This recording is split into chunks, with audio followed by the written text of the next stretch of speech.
Olá, pessoal, sejam muito bem-vindos ao Tributário Sem Mistério. Eu me chamo Beatriz e hoje nós vamos estudar um pouquinho sobre a anistia.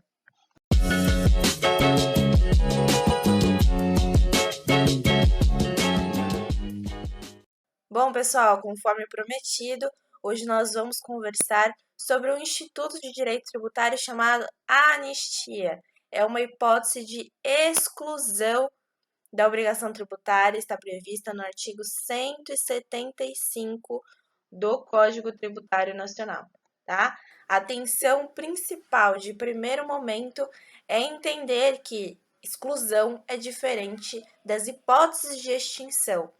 Quando a gente fala das hipóteses de extinção, e eu falei para vocês da remissão, né? Essa frase até rimou, inclusive.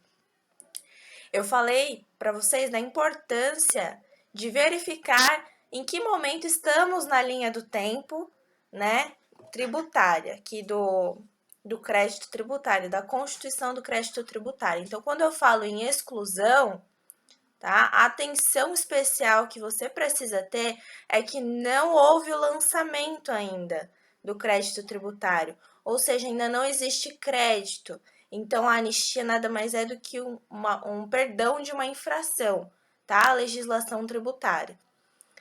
Não houve lançamento, isso significa que o crédito não foi constituído. Se assim fosse, seria hipótese de remissão, hipótese de extinção do crédito tributário. Eu não posso dizer que a anistia é uma hipótese de extinção do crédito tributário, porque como não houve lançamento, o crédito não existe. Não há crédito para extinguir se não houve um lançamento, porque é o lançamento, né, o ato que constitui o crédito tributário. Como eu já conversei com vocês em encontros anteriores aqui no canal. Então, tá bom. A anistia, sabemos que é antes do lançamento, mas e aí?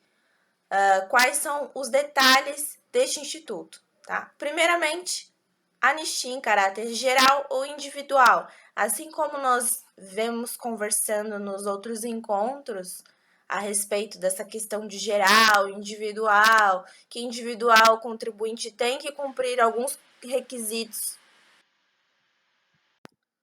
Bom, então, a primeira coisa que você precisa saber sobre a anistia é a previsão legal, né? Principalmente para a prova da OAB, é interessante você conhecer a letra de lei, não só para a OAB, mas qualquer outra prova, concurso, é importante conhecer a letra de lei. Então, a anistia está prevista do artigo 180 até o 182 do Código Tributário Nacional.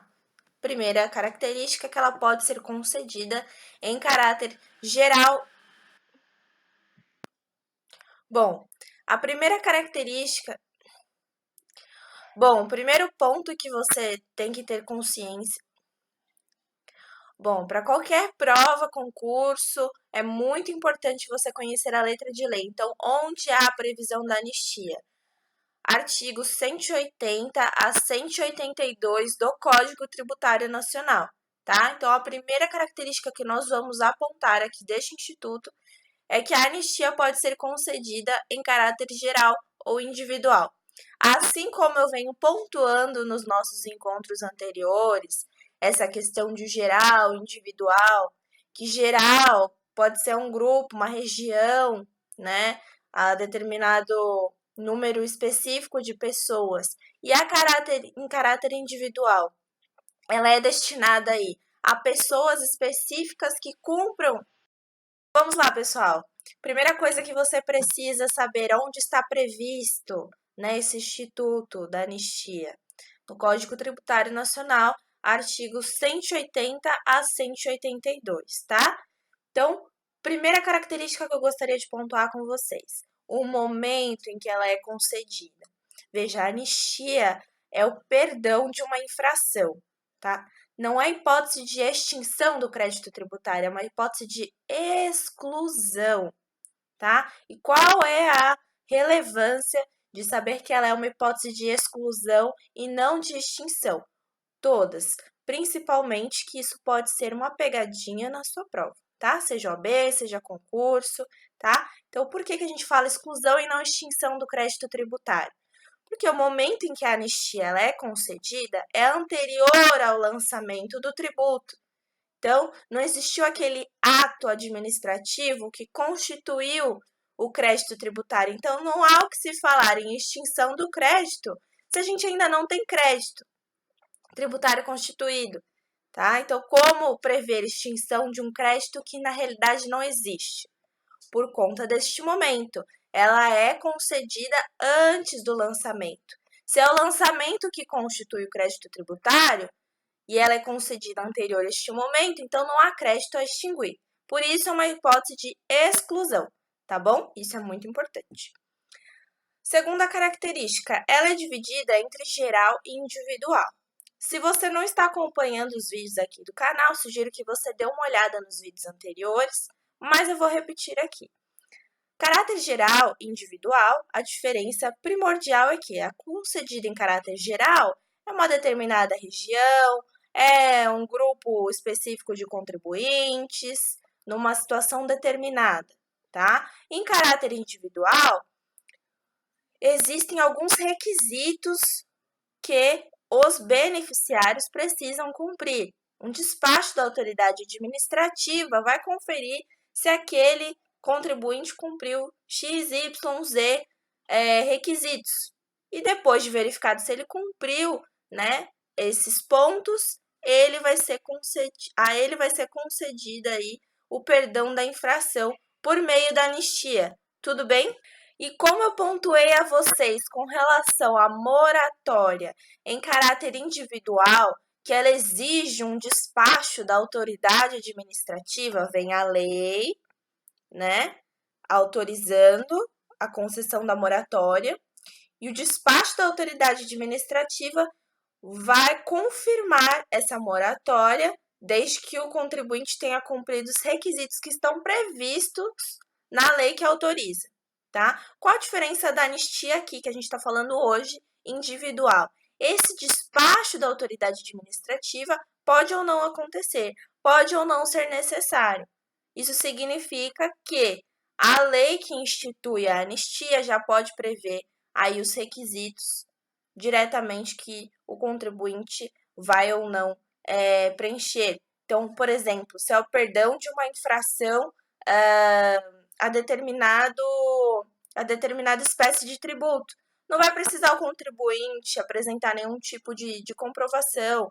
Ele tem lá no registro dele que ele infringiu a legislação tributária por determinada situação específica. Basta ver se aquela situação específica está de acordo com o que está previsto na lei que concede a anistia. Havendo compatibilidade, ele já pode ser beneficiado. Então, a lei que institui a anistia em caráter individual vai prever se há necessidade ou não de um despacho da autoridade administrativa que confirme o cumprimento dos requisitos previstos nessa lei.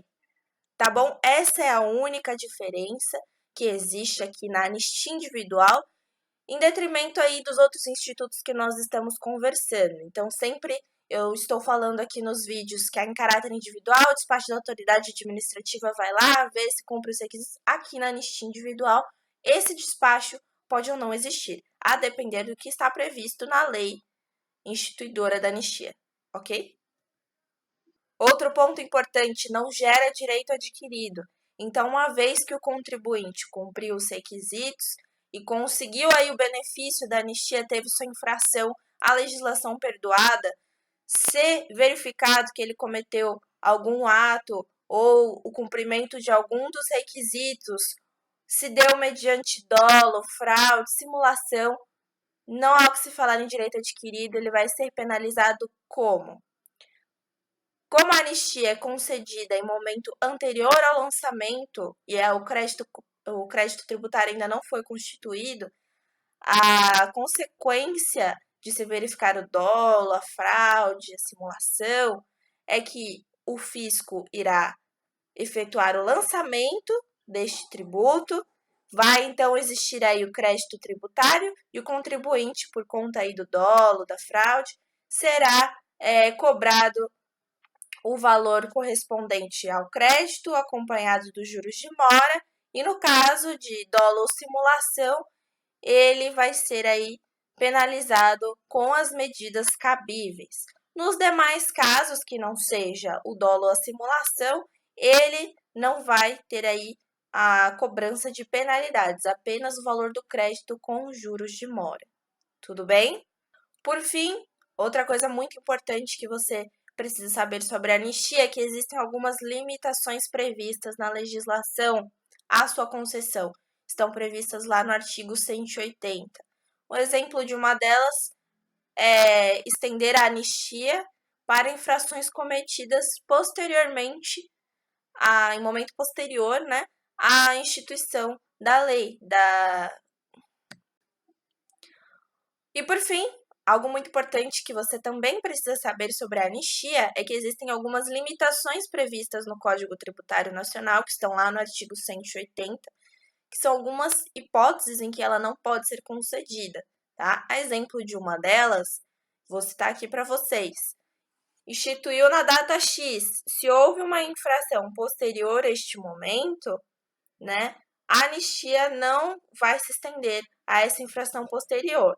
A lei que constitui a anistia vai prever X infrações, geralmente prever infrações cometidas até tal data. Então, não há o que se falar em estender a lei, né, a lei de exclusão às penalidades cometidas, as infrações cometidas posteriormente à data de sua instituição. Tudo bem? Tá? Outras hipóteses também, nos casos de dolo, fraude ou simulação, né, previstos aí a impossibilidade de se instituir, de perdoar determinadas infrações, nesses casos aí por constituir ofensa à matéria de ordem pública, tá bom? Então é isso, eu espero que você tenha gostado de mais um vídeo aqui do nosso canal e eu estou lá à disposição no www.tributariossemmistério.com.br. No meu site você pode conferir alguns artigos bem bacanas para você estudar, questões comentadas da prova da ordem, né, dos exames anteriores e um formulário de contato para você se comunicar comigo. Pode enviar elogios, críticas, sugestões, pedir determinado vídeo sobre determinada matéria que você tenha dificuldade, estou à disposição. Você também pode me seguir lá no Instagram, o meu perfil é @tribsemmistério. Tudo bem? Te encontro domingo que vem. Muito obrigada pela companhia e até o nosso próximo encontro. Tchau, tchau!